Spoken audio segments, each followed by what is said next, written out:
Kiss had done about 9 albums, and we also did Kiss Meets the Phantom, the first movie that they had ever done, which put a lot of strain on the group. It's a lot harder doing a movie than it was doing an album. One of the things that came out of this was that Peter and Ace especially, and also Gene and Paul, had thought it might be time to do solo albums. Well, we weren't sure whether we were going to do 4 solo albums or 1 or 2 or 1 at a time. But as it happens, we decided to do 4, thinking it would be a unique way of promoting Kiss. Also, it had never been done before. And we decided at that same time that if they were ready, we would put them all out at the same time. So effectively, it would be one huge Kiss album with separate solo albums. After finishing the solo albums, getting ready to release them all at once was quite a procedure. We had to do different ads announcing the release of the 4 solo albums, and then the planned announcements of them going gold and then platinum. As it happens, when we first released them, the first ad, instead of announcing the solo albums by Kiss, the wrong ad went out first and said they were already gold. Well, they hadn't even been released yet. So this kind of stirred the industry a bit. Then we had to actually ship the albums and start promoting the albums. At the beginning, everyone was so excited about the solo albums. Neil Bogart had decided to press over 1 million units apiece.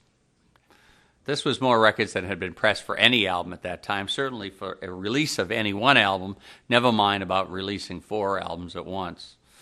So many albums eventually got to the stores that the word on the street was there'll be more albums coming back than there were actually pressed. And there was an awkward time for the group and for the record label. There were many complications with the release of the solo albums. One were the advertisements. They had come out in the wrong order. Instead of the release of the albums, the first ad came out saying they were already gold. On top of that, the amount of pressings of the albums were uniquely high. There was over 1 million units of every album already pressed, and most of them were being sent to the stores, the large record stores, and stores all over the country. So the word on the street was that more albums would come back than were actually pressed. It kept looking like we weren't selling any records. There were so many albums in every store that the piles and piles of records looked like they would never be sold. So the word in the industry was that the albums actually weren't making it and weren't being sold, and that effectively could have been a flop. The truth of the matter is they all sold over 1 million units, and eventually were one of the most successful group of solo albums ever released in the record industry. Gene Simmons. Well, there's one of a kind. Gene was really the driving force behind Kiss, keeping at it day and night ever since I met him back in '73. One of the things Gene had a problem with, though, was doing interviews for Kiss. He always sounded like a school teacher to us, and all of us kind of got after him over and over again, that he's a rock star. He had to talk like a rock star. Well, he really couldn't ever get that through his head in the earlier days, so Paul, Peter, and Ace kind of ganged up on him and said, look, if you're going to talk like a school teacher, we're then going to do the interview. So you can make a few sounds and grunts and groans, and every once in a while say something short, Gene. Remember? Short, Gene. But we're going to be the rock and rollers, and we'll talk for you. So ever since that moment in time, Gene has always been pretty much the quiet one, certainly in rock and roll interviews. One of the things that happened, I thought, that actually bothered Gene and Paul, as a matter of fact, was a famous interview with the Tom Snyder Show. They were excited about doing this network television show with Tom Snyder, and a little concerned about what Ace and Peter would say. And before the show, the associate producers of the show would go and interview the different people that were going to be on the show. And, of course, they came and they interviewed Gene and Paul and Peter and Ace. Well, they went back with notes for Tom on all 4 characters, and they went something like this. Oh, Gene, very, very good talker and very bright and able to answer almost any question. Paul will answer any question, too, very communicative. And Peter's a little quiet, but okay, and Ace won't talk at all.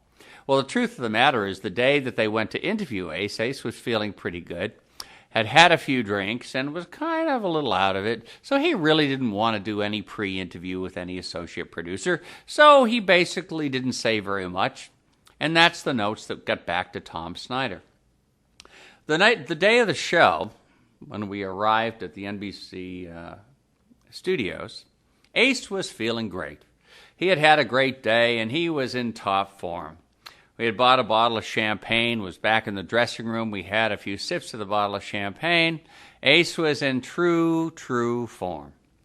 In any case, by the time we went and did the show that night, Ace was feeling really good, still in great shape, and in a great mood. So we went to sit down, and of course Tom started interviewing Gene and Paul first, going along with the notes from his associate producers that said that Peter and Ace probably wouldn't say very much. Ace definitely wouldn't say anything. So not to talk too much to those two characters. All of a sudden, Ace started coming alive.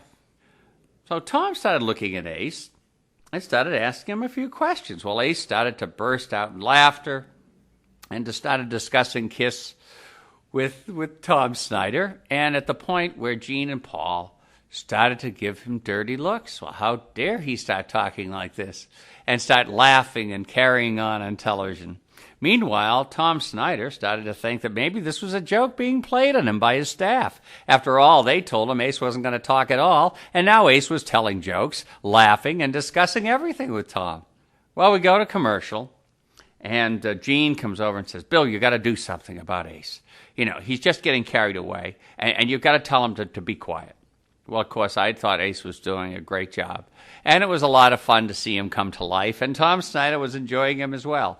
So it really became the Ace show that night, and turned out to be maybe one of the classic interviews that Kiss ever did.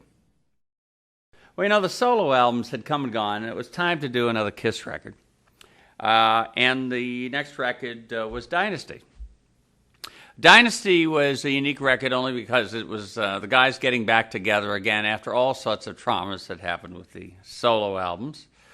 And now we had to decide on a producer.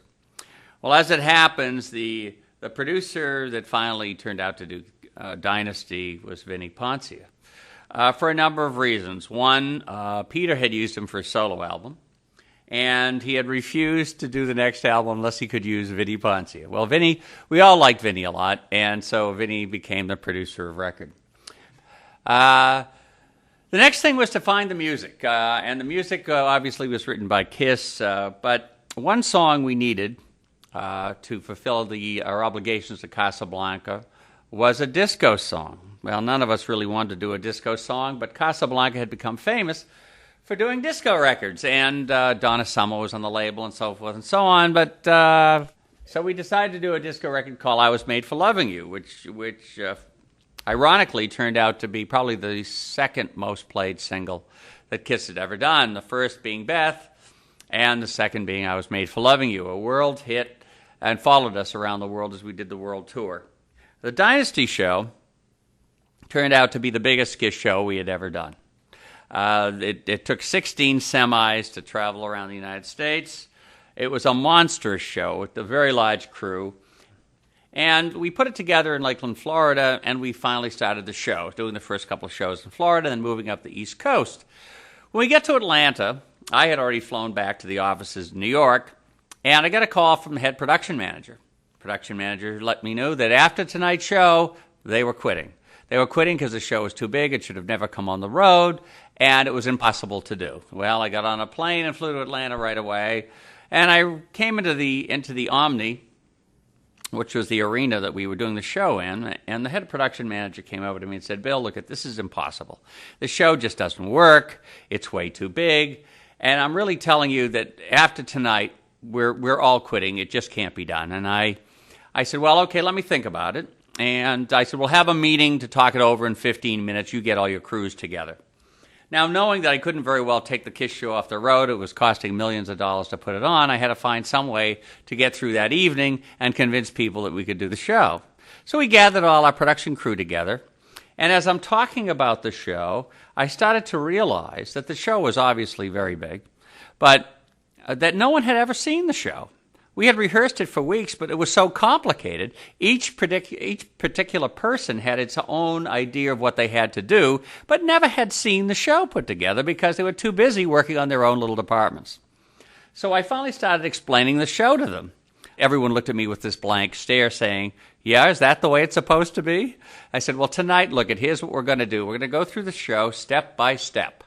And at the end of the night, you'll see that the show can work and how exciting it can be and how it can stay on the road. Well, there was a lot of hemming and hawing. We went through everything about the show step by step again. We went through all the pyros, all the stage sets, every change in the show, where the music, why it was supposed to happen, what was supposed to happen in every section of the show. Everyone seemed to understand. I told them to go out and check everything out. Everyone went out and checked. We came back. We had one more meeting. Finally, that night, they got to see the show because everyone was aware of something that I had never expected during rehearsals, which was that no one ever got to see the show. And they finally saw it that night in Atlanta. It went off perfectly, and everyone decided to keep the show on the road. Now let me tell you about some of the things that never made the show. There was a couple of laser effects that we wanted. One was a huge laser setup that was underneath the stage that at one part of the show would put laser bars completely around the stage so it would look like Kiss was in a cage, a laser cage. Well, we spent an enormous amount of money at that time. I think it costs about $150,000, $200,000 to have this one effect, which the day that we set up didn't work. And it was a horrible story, everyone complaining and everything else. And we finally had to fire the laser company, and of course everyone was a little down about that. And one of the other effects that was supposed to be part of this was a laser beam that would come out of Paul's eye. We were going to have a fiber optic cord running along with the guitar cord, and it would run up through his costume and out behind his ear, so that the laser beam would look like it's coming directly out of his eye. And it was scrapped also at the last minute because Paul was afraid it would damage his eye. So that's one effect you never got to see. Now, let's talk about one other thing. I mean, all of you know that I figured that Gene had so much presence on stage and had so much to do that I really had to balance it out by giving Paul something to do and something that would look great for him. I initially thought that we'd have Paul fly from the stage to the lighting grid, where he would sing one of his songs.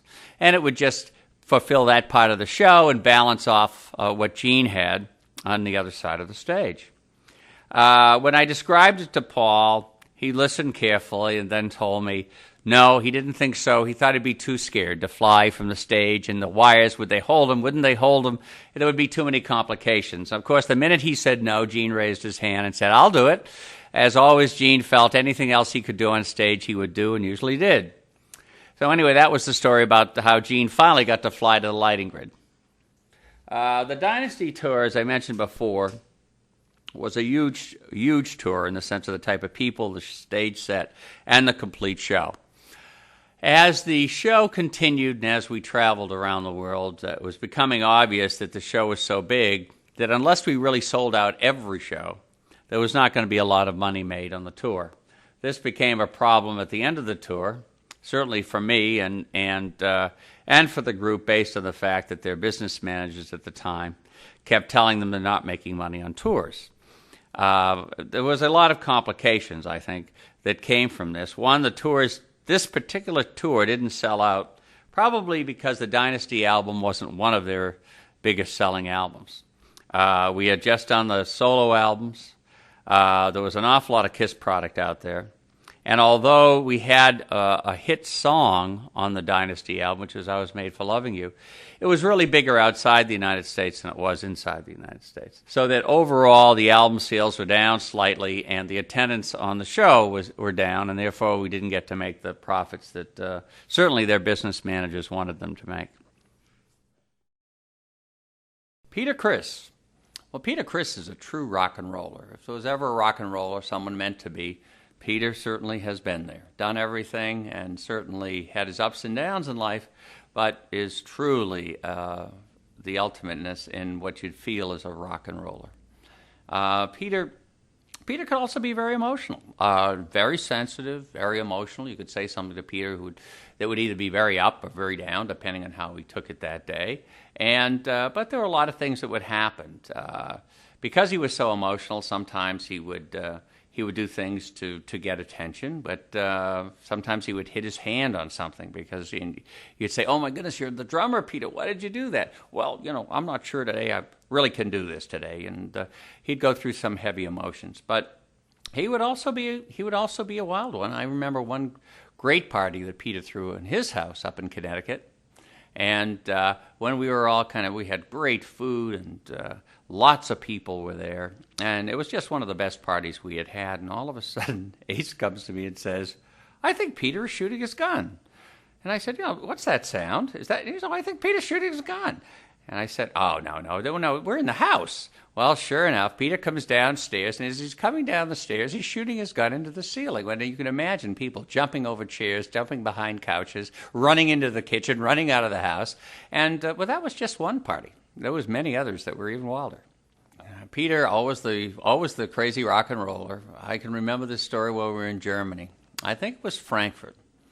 But anyway, we were in Germany, and one night late, about 2 in the morning, I get a call from the road manager. "Have you seen Peter?" I said, "No." "Isn't he in his room?" "No."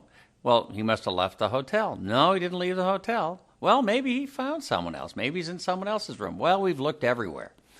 I said, "Well, okay, let me come up to his room. I'll meet you at his room." I walk into his room, and the room doesn't exist anymore. There's an armoire that's smashed. All the mirrors are gone. The lighting fixtures are off the wall. I said, "Oh, my God, he's having one heck of a rock and roll party." Well, we hunted around the hotel some more, and I noticed that one of the windows was open.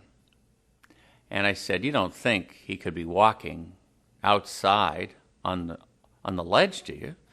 Well, anything's possible with Peter. Maybe he decided to walk out on the ledge. Well, sure enough, we looked outside, and 9 stories up on the ledge on the side of the hotel, Peter was out there singing and having a great time. Well, we coaxed him in and finally went to bed for the evening. One of the great moments that we've had with Peter was certainly around the song Beth. And in fact, Beth turned out to be a lifesaver for us. Peter had come up with a song that everyone thought might work, and especially the producer, Bob Ezrin, who said, we could use a song like this on the album. So Peter and Bob finished the song, and it turned out to be not only a major success for us, but it also helped the Destroyer album become a major album.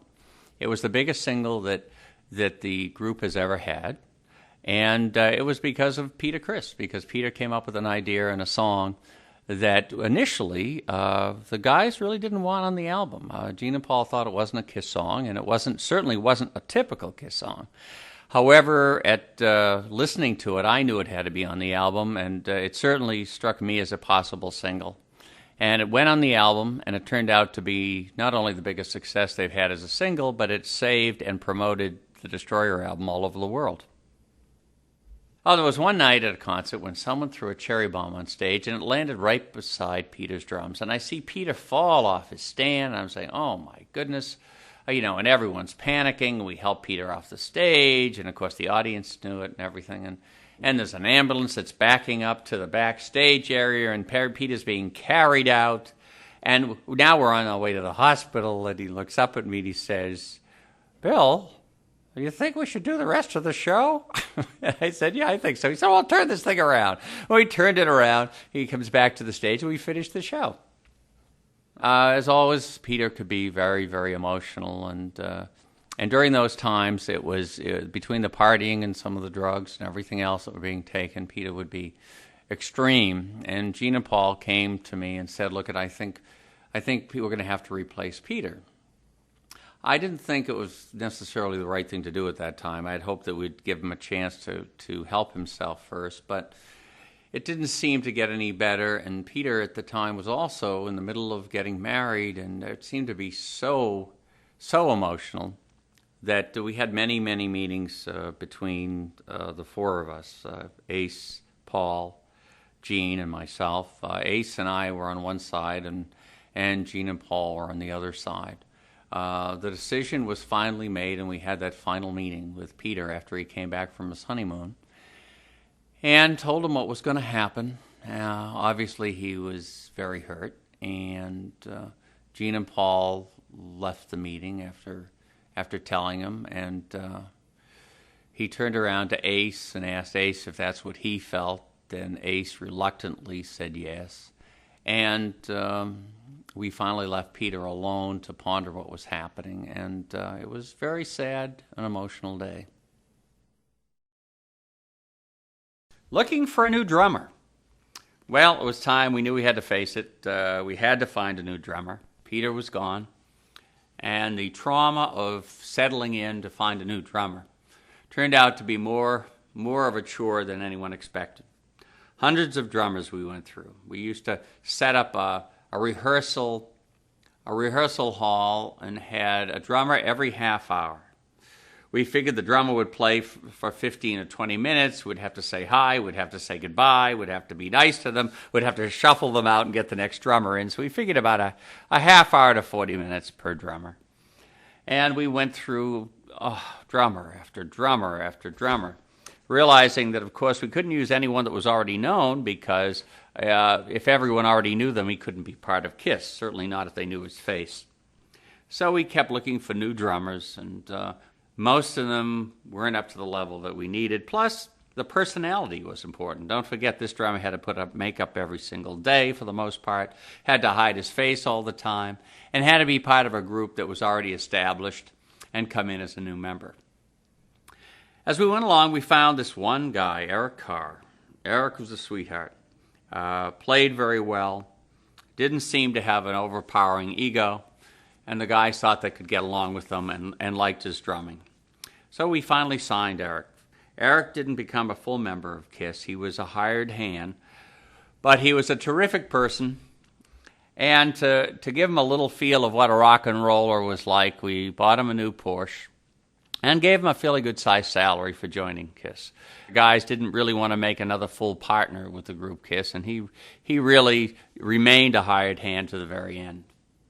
We had some trouble getting ready for the first show. It was only weeks away at the Palladium in New York City, and the reason we wanted to have this show, it was only one show in the United States. We were getting ready to do a European tour, but we needed some way to announce the new drummer, the name and the character, to the American press to get ready for the tour in the United States. And we also needed a full dress rehearsal with audience to make sure everything was running smoothly. And that was the night at the Palladium. Before the Palladium show, there were plenty of problems to overcome. We didn't know what character Eric was going to be. Couldn't be the cat, because the cat was Peter Criss. So we had to come up with a new character and a new costume. Well, it seemed like it would be pretty easy, but effectively, after we got involved with it, it was a lot harder than we thought. Was he going to be a chicken? Was he going to be a hawk? Was he going to be a chipmunk? We had no idea what he was going to be like.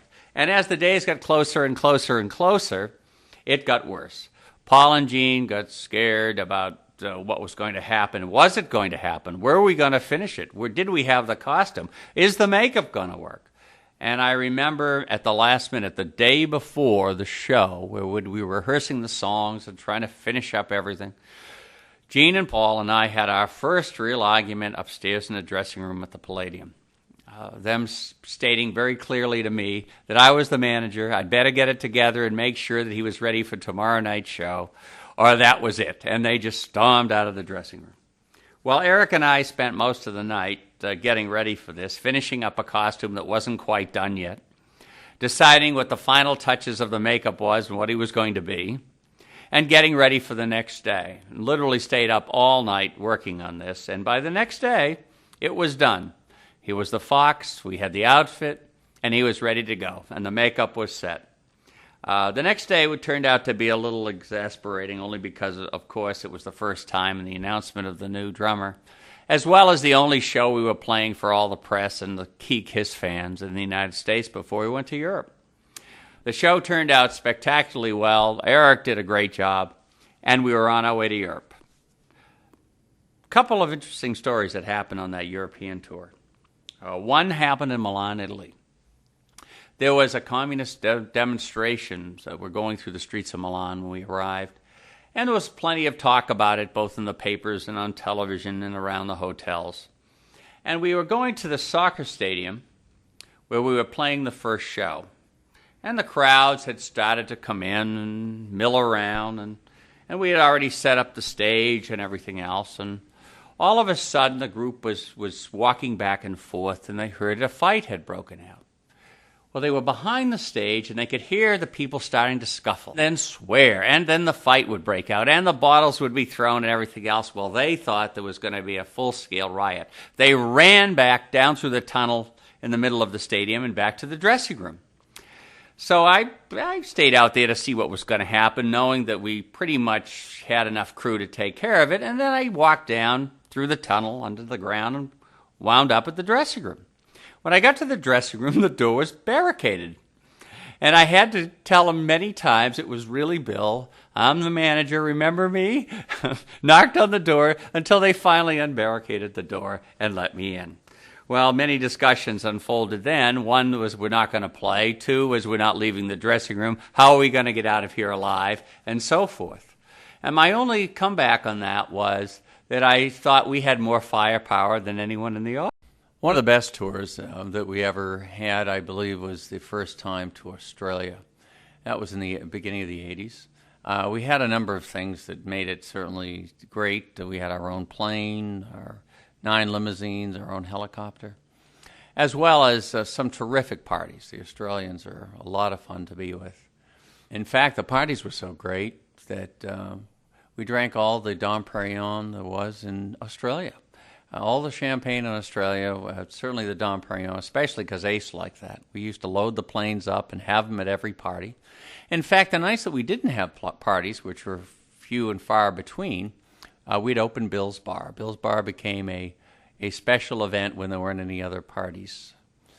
We'd all feel like we'd have to continue because, after all, once in a party mood, always in a party mood. So I would open Bill's Bar any time there wasn't a party, and I would be the bartender. And then we'd invite people from the hotel or fans that we met along the way all to come and join us at the hotel on the opening of Bill's Bar.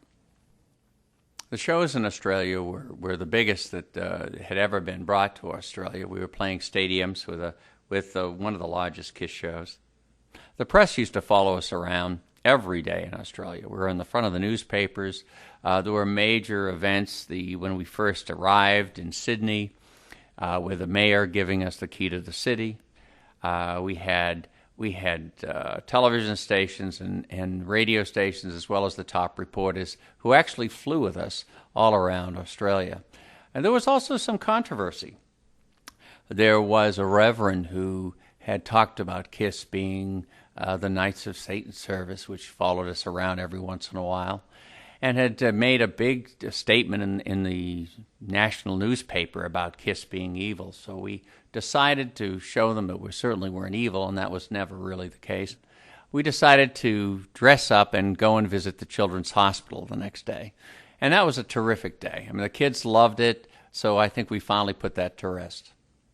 We had a promotion guy who was with a record company, and he was a little bit of a nerd. I mean, he had to have his way about everything and kept bugging us about everything and everything else. And so afterwards, I said, we need to relax, and let's make sure we keep the pool at the hotel open late. So you arranged for that. So, all right. And of course, he felt that there'll be women there, there'll be partying, it'll be great. We'll have the pool open late, and so forth. So we were pretty tired of this guy. And Paul decides, well, I'll think of something. And we're back at the pool. The guy hasn't come up yet. He's downstairs at the bar having a drink. And Paul takes a poop in the pool, the old poop in the pool trick. In any case, the poop is lying at the bottom of the pool, and the guy comes in, the promotion guy from the record label, and Paul goes up to him and says, he says, I can't believe it. I just dropped my watch in the pool. And now this guy, whose ego is bigger than all the group together, says, don't worry, Paul. So he dives to the bottom of the pool, and of course, what he got was a handful of poop.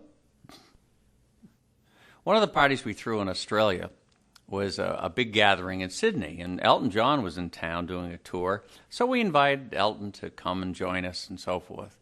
Well, I have to tell you, Elton was having a party the next night. But we were so rowdy the first night, he told the record company after the party, make sure you don't invite those Kiss guys to my party. After Unmasked, the guys decided to take some time off. There was a lot of emotions between Peter leaving and doing the next record or not and when and so forth. We knew that the record company needed another record, but no one was in the mood to either write one and or record one. As the pressure came down on us to come up with a new album, and I realized the guys weren't writing, or did they feel like recording a new album? And I thought the only person that I knew that knew them well enough and could get us through this was Bob Ezrin, incredibly bright producer who was capable of helping them write as well as producing the album. Well, when we started to think about doing another Kiss album, no one was very much into it, and we came up with an idea, hopefully that would help us and would get us through this problem. And the idea was to do a concept album. That concept album turned out to be The Elder. Now, The Elder was done helter-skelter. It was really a rough one to do. It was not easy in any respects. The songs were hard to write. No one was in the mood to do it. Bob was frustrated by it. Both Gene and Paul were. Ace really didn't want to do it, and he didn't want to work with Bob. He had an argument over something that had happened in the Destroyer album, so Bob was not his favorite producer at that point. And we started off with the album and dragged ourselves through it, and we finally finished it. And I must say that it's certainly a unique album, but most people don't consider it a Kiss album. We delivered it to the record label, and the record label hated it. In fact, when we first played it for them, they just said, look, why don't we can this album and do another album? Well, the thought of that was definitely not going to happen. It was hard enough just to get this album done. And that was really kind of the beginning of the end, both with me and Kiss, and for a number of things. They had decided that they wanted to take off their makeup. I was certainly against that. I thought that we had spent too much time protecting their makeup legally and through the Library of Congress, which was the first time any rock and roll act had ever been copywritten. Their faces were copywritten in the Library of Congress. It took us years to do that. So when they decided they wanted to take off their makeup and they weren't happy with The Elder, no one was happy with it at that time. So we had a couple of meetings about whether we were going to stay together or not. And finally one day, Gene and Paul walked into my office and said, well, Bill, I think the time has come. And we had talked about everything and how we began. And we wound up actually with tears in our eyes at the end, but we decided to part, that it was the time. They needed to go on and do what they wanted to do, and I needed to do what I had to do.